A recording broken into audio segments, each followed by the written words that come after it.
NBC6 South Florida tonight.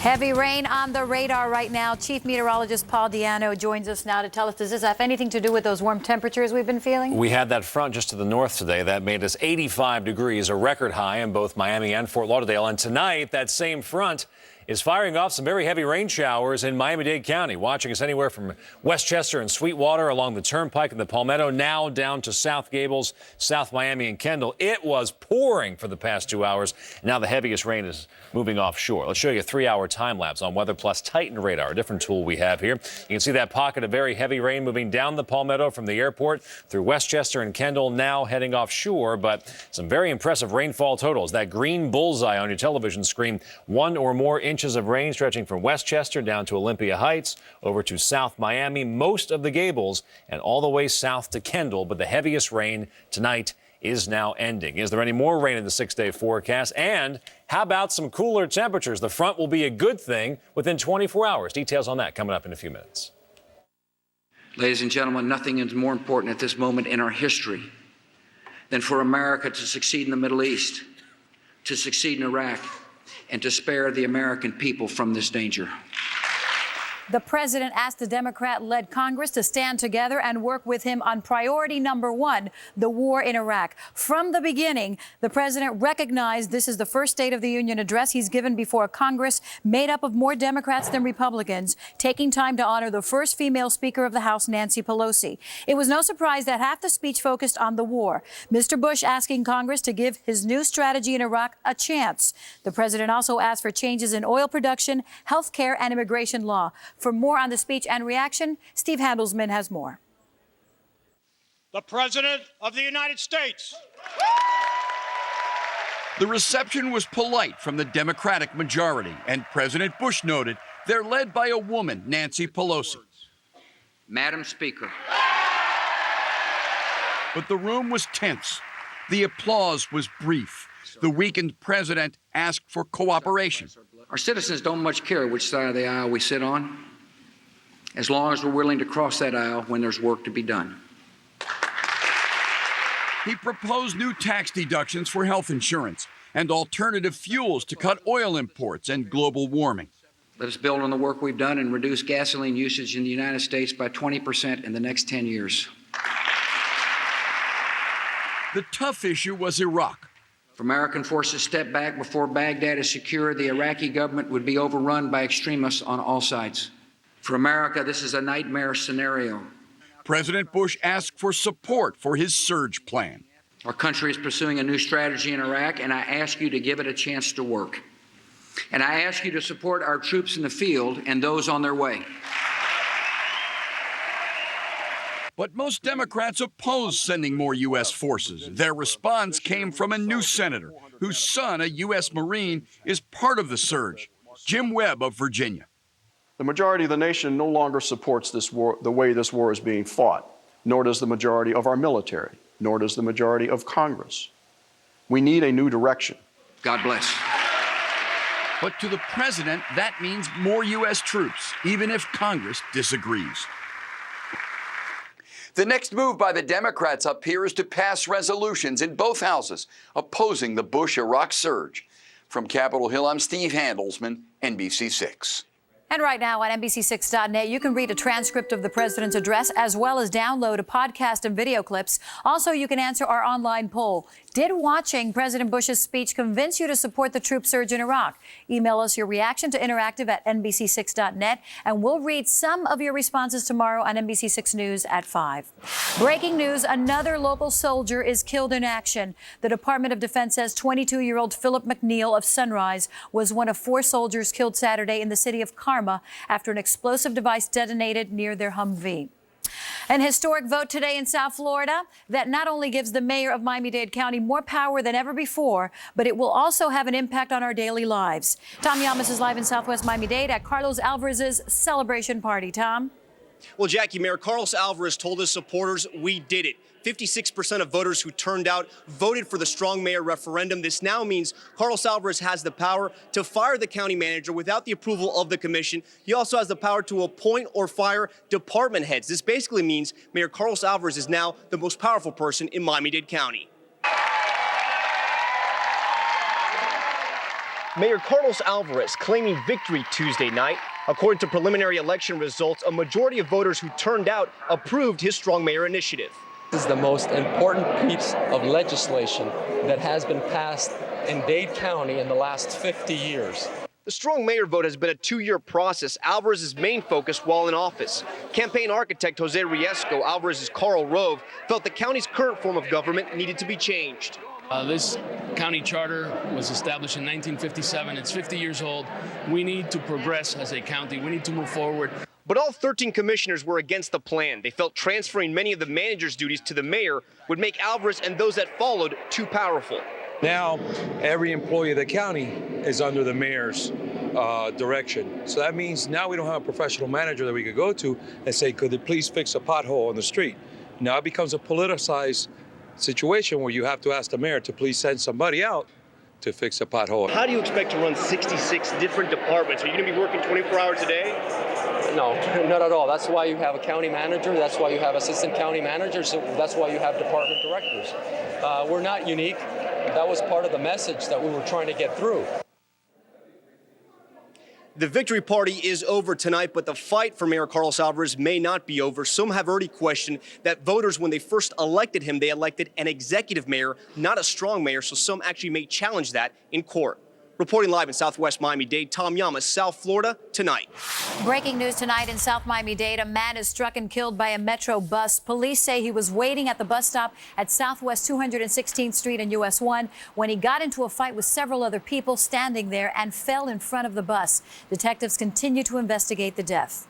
New tonight, targeting the Johns. Police went on a prostitution sting on the streets of Hollywood tonight. The handcuffs were out as undercover female officers posing as prostitutes busted several men. It's not clear how many arrests were made. Tonight's operation was part of an initiative targeting vice crimes in the city.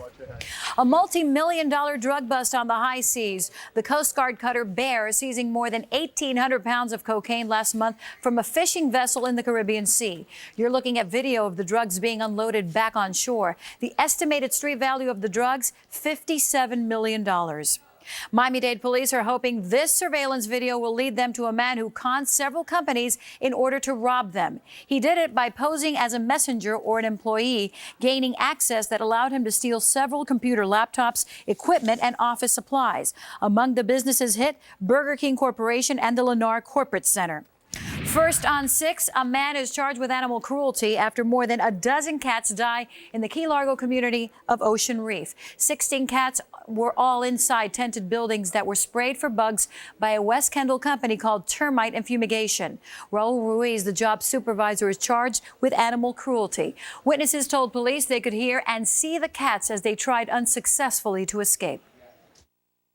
It's a horrific death. It's a painful death, and it's completely unnecessary. I know that this has been a horrific tragedy for the people at Ocean Reef. They care deeply about their animals and provide excellent care to them, and I can only imagine how this has saddened them.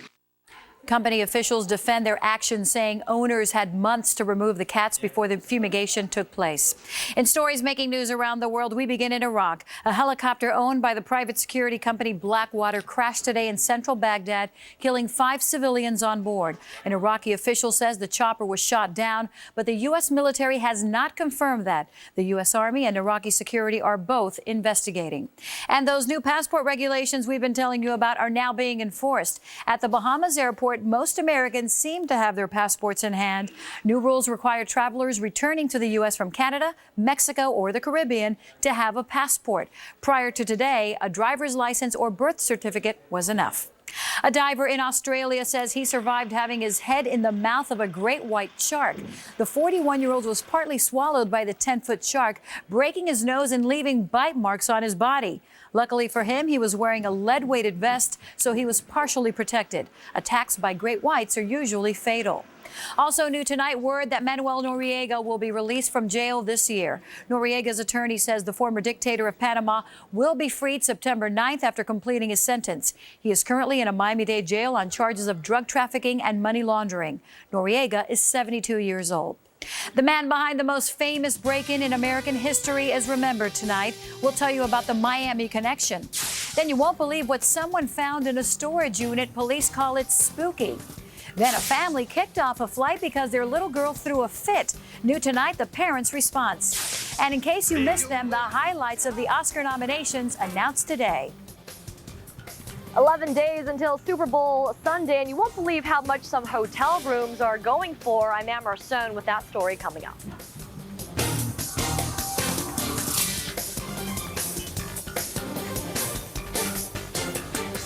NBC's casting call in South Florida was a big deal. Thank you for those who showed up. And congratulations to those selected. Hope to see you again soon on NBC6. You're busy. You probably don't have time to clip coupons like Joel here before going to the grocery store, but there may be something better to help you save money. We'll have that story, plus your weather and live traffic starting at 5. You'll get carpal tunnel if you keep doing it. It's like my head. An organizer of the most famous break-in in our nation's history is dead. E. Howard Hunt passed away at age 88 here in Miami, a city with so many ties to the Watergate scandal. White House. Howard Hunt, please. He helped organize the burglary that brought down a presidency. In 1972, E. Howard Hunt recruited Miami Cuban exiles to be part of a team that broke into the Watergate headquarters of the Democratic National Committee. Republicans were looking for political dirt. The plot partially hatched here in Miami. We were after a guy like Castro who was helping to have a president elected in the United States. Rolando Martinez and the other burglars were caught, touching off the greatest political scandal in American history. The exiles had worked for former CIA officer Hunt in the Bay of Pigs invasion. Who could expect that something that came out of the White House could be not legit? 2 years after the break-in, Richard Nixon resigned. Hunt, part of the team later called the White House Plumbers, eventually pled guilty, spending 33 months in prison for conspiracy. He lived his final years in Miami, declaring bankruptcy 10 years ago, maintaining he was carrying out orders and felt he had, quote, paid his debt to society. Hunt has a memoir coming out next month titled American Spy, My Secret History in the CIA, Watergate, and Beyond. A memorial service is scheduled for Monday in Miami. Now to some other news stories from across America. We begin in Washington, D.C. at a high-profile trial. Opening statements presented today in the case against Scooter Libby, the vice president's former chief of staff. Prosecutors told jurors that Dick Cheney approved and orchestrated the leak of a CIA operative's name. Libby is accused of lying to a grand jury about his involvement. Libby's lawyers say he is the, quote, fall guy. In Dallas, Texas, a mail truck goes flying off a highway, falling at least 40 feet to the ground. The truck crashed through a guardrail and landed in a ravine. The driver was rescued and is expected to survive. It is not known what caused the crash, which involved several other cars and trucks. And closer to home in Delray Beach, a discovery in a rented storage unit that police are calling spooky. A woman cleaning her dead parents' belongings discovers a partially mummified baby boy who apparently was born in the 1950s. The child was wrapped in newspaper and stuffed inside a suitcase. The storage unit was rented by the couple in 1996, but both have since died. Investigators will interview friends and family of the couple to determine if there was ever another child or pregnancy. A child throws a fit on a plane. Now an airline is under fire for putting the entire family in timeout. 3-year-old Ellie Kuleska and her parents boarded an AirTran plane in Fort Myers bound for Boston. When her parents tried to put her in her seat, Ellie threw a fit. So citing federal regulations, the airline forced the family to leave the plane altogether. Their luggage and the child's car seat headed north without them.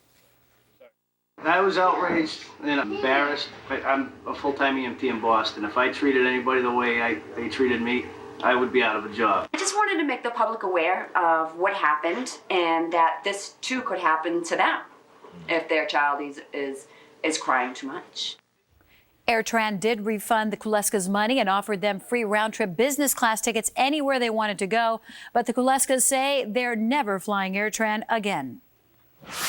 New tonight, I'm Amara Sohn live on South Beach, where you can bet every single hotel out here has already been booked for Super Bowl weekend. But if you have any luck reserving a room right now, you can be sure the prices will be extremely steep. I think it's going to be nuts. It's great for the economy. Tens of thousands of people will descend on Miami for Super Bowl 41. Well, it's about the whole experience. Coming to Miami, and it's in the winter. You know, people are cold in Chicago, and they want to come here. But it will be one pricey weekend. Nearly every major hotel is sold out between February 1st and 5th, including the brand new Hilton Fort Lauderdale Beach Resort. The rooms here started at $850 a night. We wanted to be part of this Super Bowl, obviously, and it's an event that our team members will remember, we will remember, and of course the financial rewards are tremendous as well. No doubt the financial rewards will be very big. The economic impact, more than $400 million. And just take a look at these prices. Even the Holiday Inn in North Miami was going for $499 a night. El Palacio Sports Hotel, a stone's throw from the stadium, $1,800 for the weekend. Remember, it's warm here and it's cold there. Well, everybody's booked, and they're getting, what, 5-10 times what they normally used to get? But some sports fans say the experience will be worth every dime. What about you? Would you pay these prices? If it was my team, I probably would. Now, here's the good news. The last time we checked a couple hours ago, the El Palacio Sports Hotel still had 12 rooms available. But of course, that could change in an instant. Speaking of the Super Bowl, the NFL announced today that the Piano Man is participating. Billy Joel will sing the national anthem at Dolphin Stadium as the Chicago Bears take on the Indianapolis Colts on February 4th. Joel also sang at the Super Bowl back in 1989. Doctors in France have performed the third ever face transplant. Doctors say the 15-hour operation took place yesterday. The patient was disfigured by a genetic disorder and received a new nose, mouth, chin, and part of his cheeks. Doctors say the young man is doing well, but it will take months before they know if the transplant is successful. A new study says you should nuke your sponge. University of Florida researchers found that 2 minutes of microwaving on full power killed or inactivated more than 99% of bacteria, viruses, or parasites on a kitchen sponge. But beware, a dry sponge can catch fire. So make sure it's wet and wring out any excess water. For more on these health stories and an A to Z guide on medical conditions, log on to NBC6.net and click on health. There you will also find a great diet and exercise guide that includes eating plans and celebrity fitness plans. It's all at NBC6.net/health. Yes, I'd be the idiot who lights his microwave on fire by throwing a sponge inside. Hey, we've got some water in the atmosphere right now. Heavy rain showers around the Gables, the Grove, South Miami just about 1 hour ago. Inch and a half of rain in a short amount of time because that front is right over top of Miami-Dade, and some showers firing up along that front. Showers for Key Biscayne, but most of it is now heading offshore. Weather Plus Titan radar. Let's check and see what's going on there. 3-hour time lapse showing you the heavy showers first out by Westchester and the Palmetto, south of the Dolphin, right along US 1, along Bird Road, along Coral Way, Miracle Mile. We saw some heavier showers, but all of that is now moving out and things are calming down in central and southern Miami-Dade. At least we've got the warmth. Let's compare things here. Chicago, Indianapolis are two combatants for Super Bowl 41. 23 currently in Chicago, 31 for Indianapolis. Kind of normal for them this time of year. For us, right now, 73 degrees. You might pay $1,000 a night for the hotel room, but you'll get a tan. It's going to be nice. 85 degrees today's high. That is a new record for Miami. 86 your high in Fort Lauderdale today. That is a new record. Very warm outside today. Record highs set back in 1973. We shattered those record highs today. And tonight we're still kind of warm. 73 right now in Miami, as I showed you a second ago. 74 for Lauderdale. Pompano, good evening to you. 71 degrees there. 72 for Miccosukee. 72 for Kendall. And everybody in the 70s, including Homestead, coming in right now at 70 degrees. So warm outside once again tonight, but that is going to change and change within the next 24 hours or so. The front draped right over top of us in extreme southern Florida right now, right over top of Miami-Dade, and that is the focus. The front dividing line between two air masses gives us extra juice, extra lift in the atmosphere. That's all we needed to fire off those heavy showers over top of the Gables, the Grove, and South Miami tonight, and still some rain farther north toward Gainesville and Orlando. Subtropical jet stream very active right now, a river of air carrying moisture from as far away as Hawaii all the way into South Florida, and this will be the reason why we have two decent rain chances coming up over the next several days. Let's tackle this front front first. Cool air on the north side of it. We certainly were on the other side, the south side, the warm side of things today.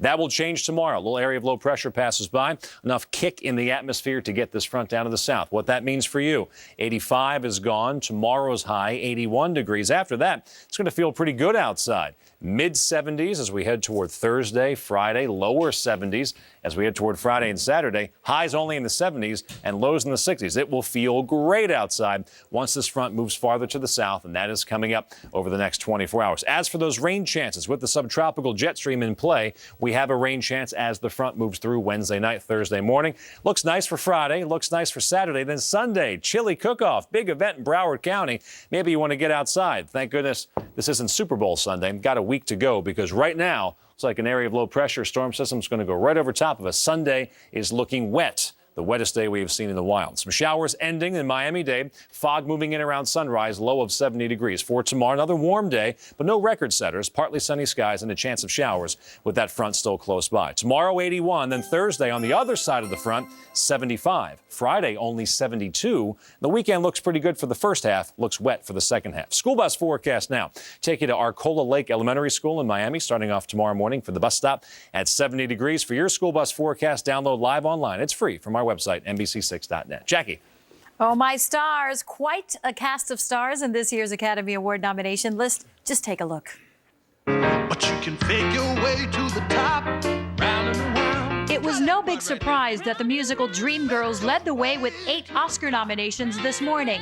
The shocker was the nomination it didn't get for Best Picture. But the film did earn nominations for its 2 Golden Globe winners, Eddie Murphy as Best Supporting Actor and Jennifer Hudson as Best Supporting Actress. I'm sitting here in shock right now, like I can't believe it. The race for Best Picture includes Golden Globe winner Babel, which grabbed 7 nominations overall.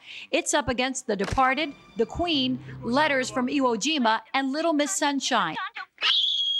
As for the Best Actress, the nominees are Helen Mirren for The Queen, Penelope Cruz, Judi Dench, Meryl Streep, and Kate Winslet. And in the Best Actor category, Forrest Whitaker, Ryan Gosling, Will Smith, Leonardo DiCaprio, and Peter O'Toole. One nominee for Best Supporting Actress is Adriana Barraza for her role in Babel. Just hours after she was nominated, Barraza stopped by the NBC6 studios to talk about that exciting moment when she heard her name called.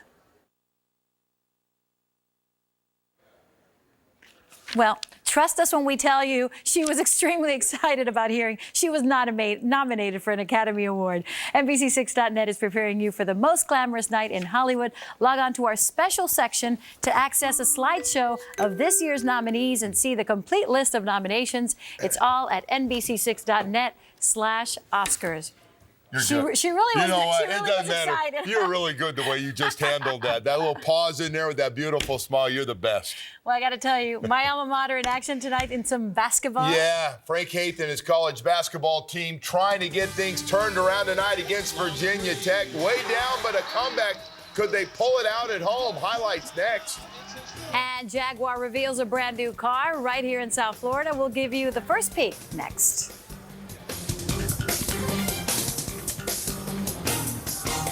Closed captioning on NBC6 is brought to you by Palmetto Ford. Contractors and remodelers looking for a van or truck? Palmetto Ford. We know trucks. 305-592-FORD.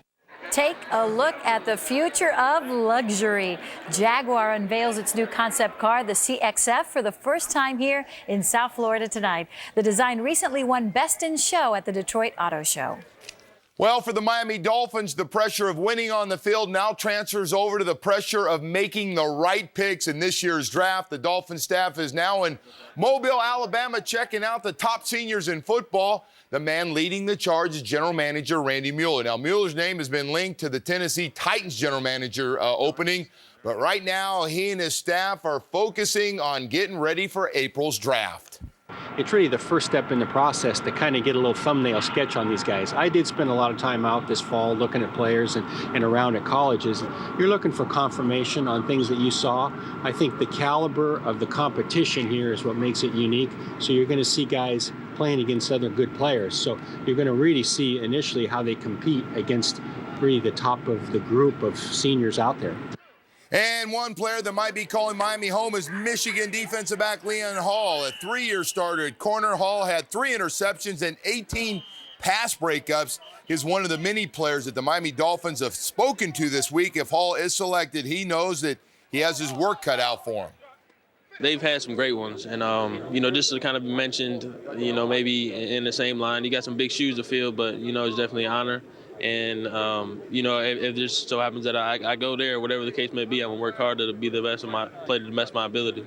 Hey, how about a little basketball? The Canes back in action tonight, trying to snap a 3-game losing streak in the ACC, hosting Virginia Tech in Coral Gables. It was a rough start for Frank Haithen. The Canes already down 11. Anthony Harris with a baseline drive in the bucket. It was all Virginia Tech from the outside, though. First, it's A.D. Vasallo from way out, nothing but net. Then it's Deron Washington wide open. He's going to hit a big 3 as well. Hokies up 42-29 at the half.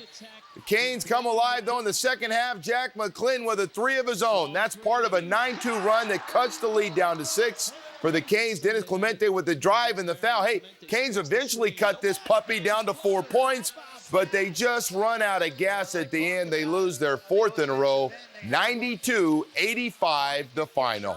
And that will do it for sports. We'll be back in just a moment.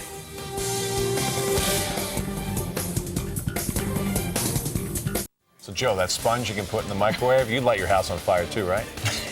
You have to wet it, Paul. Well, you know that. Boy, You're a meteorologist. That's why my lovely wife takes care of the important Hey, stuff. by the way, Joe doesn't believe me, but Adriana Barrasso was very excited about her Academy Award nomination. She really was. I saw that sound. Very happy. That does it for South Florida Tonight. Thank you so much for watching. Good night.